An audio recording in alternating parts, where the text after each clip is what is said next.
Assalamualaikum warahmatullahi wabarakatuh, Adek. Waalaikumsalam. Sekarang Kak Dina sesuai dengan janji yang kita buat sebelumnya. Sekarang Kakak akan melakukan penyuluhan ya, Dek, tentang gizi seimbang dan anemia terhadap Adek. Adek setuju? Setuju ya. Ini Kakak coba dulu untuk presentasi dulu ke Adek ya. Penyuluhan dulu tentang gizi seimbang dan anemianya. Ini Kakak juga ada leafletnya, bisa Adek lihat dulu. Oke, kita mulai dari sini aja dulu ya, Dek. Ini materi yang ada di dalam laptop Kakak ini nanti sama dengan yang ada di laptop ini, Dek. Oke, kita mulai dulu ya. Nah, menurut Adek nih, dari dua makanan ini, mana yang menu yang sehat menurut Adek? Yang sebelah kanan. Sebelah kanan. Yang sering Adek makan yang mana? Sebelah Kiri ya. Betul sekali ya, Dek. Sebelah kanan itu lebih sehat ya. Nah, Adek tahu nggak sih apa yang dimaksud dengan gizi? kurang tahu. Kurang tahu ya, ini Kakak jelasin ya. Gizi adalah suatu proses organisme menggunakan makanan yang dikonsumsi secara normal melalui proses digesti, absorpsi, transportasi, penyimpanan, metabolisme, dan pengeluaran zat-zat yang tidak digunakan untuk mempertahankan kehidupan, pertumbuhan dan fungsi normal dari organ-organ serta menghasilkan energi ya, Dek. Jadi intinya adalah gizi ini yang kita gunakan untuk tubuh kita untuk menghasilkan energi ya.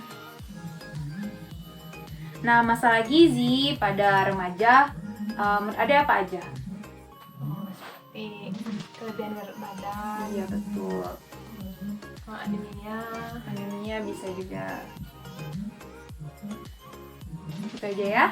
Nah, betul kata Adek tadi, ada bisa obesitas. Biasanya kan kebanyakan ya, ada bisa lihat kan ya, beberapa temannya ada yang obesitas. Nah, obesitas ini adalah berat badannya melebihi batas normal dari tubuh idealnya ya. Nah, remaja terlalu banyak makan yang melebihi kebutuhannya. Kemudian mereka ini perlu namanya diet tinggi serat dan olahraga. Nah, yang kedua tuh gangguan makan, seperti bulimia nervosa dan anoreksia. Nah, ini terjadi karena obsesi untuk bentuk tubuhnya langsing dengan cara menguruskan badan. Kayak gini, ada banyak sekarang anak remaja kiblatnya tuh ke K-pop kan ya. Jadi pingin langsing seperti artis K-popnya, idolnya pingin kayak gitu. Padahal kan idolnya itu sebenarnya tinggi badan. Apa yang kita lihat di televisi itu belum tentu kan apa yang di dunia aslinya. Nah, jadi kebanyakan anak-anak remaja tuh dia tuh terobsesi ingin menjadi kurus gitu ya. Kemudian dengan cara, karena dia kalau dia merasa bahwa makan sedikit aja dia udah merasa bahwa oh badan saya udah gendut kalau makan sedikit gitu. Akhirnya dia bisa menyebabkan dia mental disorders gitu kan. Kemudian bisa menyebabkan anoreksia gitu kan. Jadi dia tuh kalau makan dikit kemudian dimuntahin. Karena menurut dia tuh beberapa orang beranggapan bahwa dengan cara dia cuma mau sari-sari makanannya aja. Nanti kalau udah selesai sari-sarinya dimakan kemudian dimuntahkan. Itu lagi tren sekarang, udah banyak ya kasusnya kayak gitu deh ya.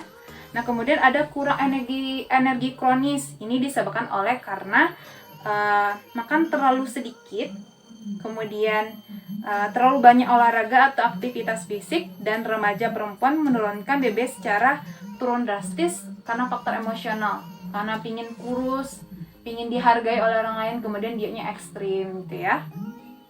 Yang keempat itu betul kata Adik Nora tadi, yaitu anemia. Karena kurangnya zat besi. Agar zat besi yang diabsorpsi lebih banyak tersedia oleh tubuh, maka diperlukan bahan makanan yang berkualitas tinggi seperti daging, hati, kemudian ikan, ayam. Selain itu bahan makanan yang tinggi vitamin C dan membantu penyerapan dari zat besinya ya. Nah, gizi remaja itu faktor yang mempengaruhi kebutuhan zat gizi. Yang pertama adalah aktivitas fisik, kedua lingkungan, yang ketiga pengobatan, yang keempat depresi dan kondisi mental, yang kelima penyakit, yang keenam itu stres. Kalau misalnya gizi Adek itu terpenuhi gitu ya, maka akan membantu konsentrasi dari belajar Adek. Yang kedua tuh bisa beraktivitas. Kalau kita gizinya seimbang berarti ada energi kan ya. Kita punya tenaga untuk bisa beraktivitas. Yang ketiga bisa bersosialisasi. Yang keempat untuk penyempurnaan fisik. Yang kelima tercapainya kematangan fungsi seksual, dan yang keenam tercapainya bentuk dewasa. Ini ada kakak contohnya deh, kebutuhan energi dan zat gizi pada remaja. Itu kalau misalnya energi itu diperoleh dari bahan makanan seperti beras, terigu, umbi-umbian, jagung, dan hasil olahannya. Kalau karbohidrat itu selain nasi, kita bisa dapat juga dari umbi-umbian, jagung, kentang juga bisa ya. Protein itu kita bisa dapat dari ikan, daging, ayam, tempe, tahu, dan kacang-kacangan. Nah, kalau lemak tak jenuh itu seperti kacang-kacangan, minyak zaitun, selai kacang, kemudian alpukat. Kalau serat itu sumbernya itu dari sayur-sayuran dan buah-buahan yang tinggi serat. Mineral ini kebutuhan mineral menurut usia remaja. Kalsium itu untuk wanita yaitu 1000 sampai 1500 mg per hari. Kalau zat besi itu untuk perempuan 26 mg per hari untuk perempuan. Nah, natriumnya untuk yaitu natriumnya diperlukan 1200 sampai 1500 mg per orang, dan air itu 6 sampai 8 gelas per hari. Kalau vitamin itu seperti makan sayuran berdaun hijau, alpukat, kiwi, telur, susu, kacang-kacangan, jeruk, tomat, brokoli, bayam, stroberi, yogurt, daging, hati, telur, ikan, buah kurma, pisang, dan lain-lainnya.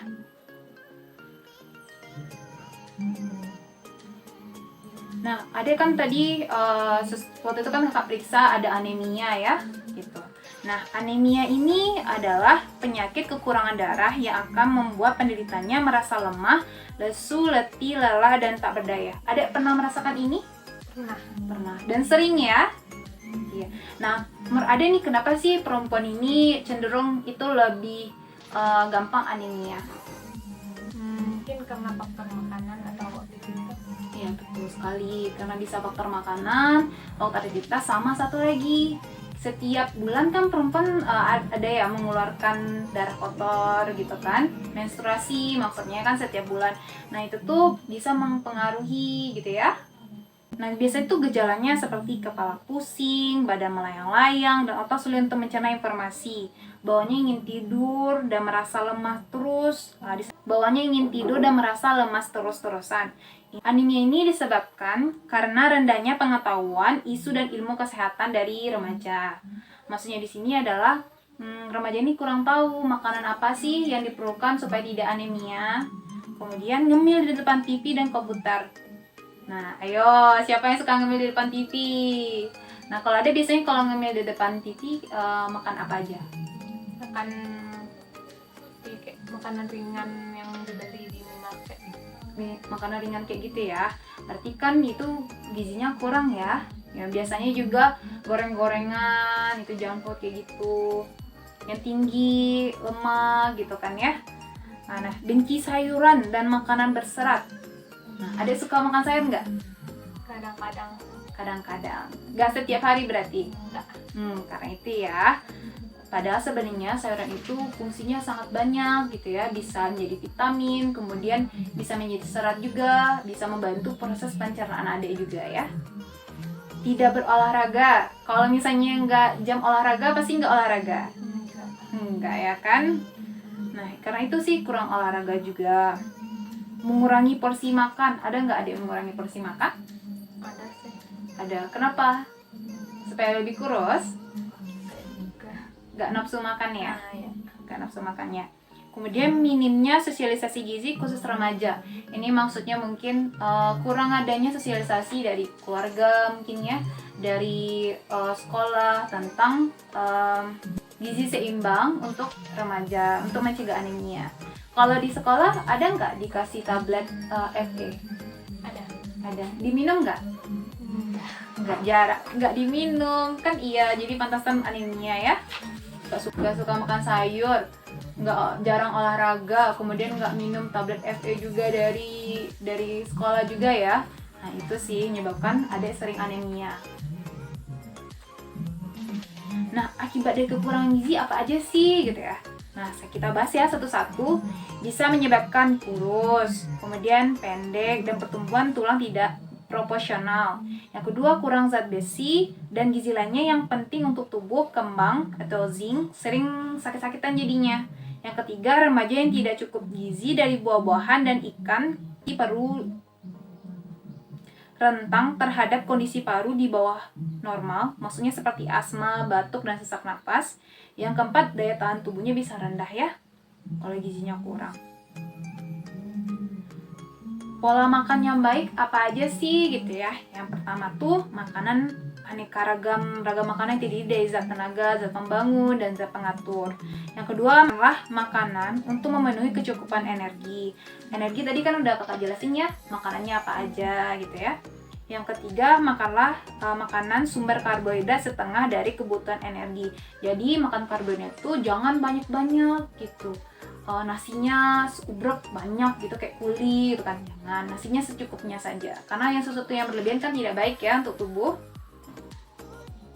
Batasi konsumsi lemak dan minyak sampai seperempat dari kebutuhan energi. Maksudnya sini adalah konsumsi lemak ini ya seperti goreng-gorengan kan ada lemak jenuhnya.